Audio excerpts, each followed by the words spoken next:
Good day and happiness life mga ka-life change. So for today's video, makikita nyo we do have a lot of eggs. So ito yung mga eggs na fertilized na i-incubate natin. So mayroon na tayong dalawang incubator. Oh, dumadami na kasi dumadami na rin po ang production ng ating mga sisiw. Kaya kailangan natin magpadami ng incubator po. So right now mayroon akong dalawa, capacity niya 20-20 so 40. So how to preserve these eggs? Ito po ang ginagawa naming natural way. Ayan, so para hindi siya magalaw at manatili ang kanyang freshness.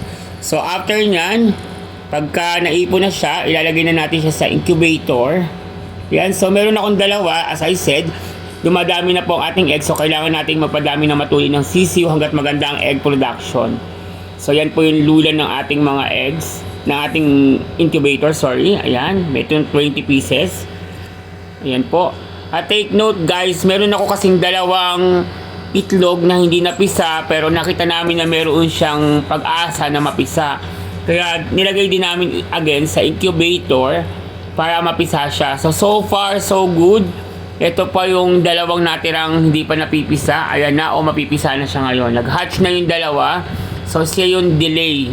Siguro kasi hindi naman sabay-sabay ang kinukuha yung mga eggs sa naiipon ba.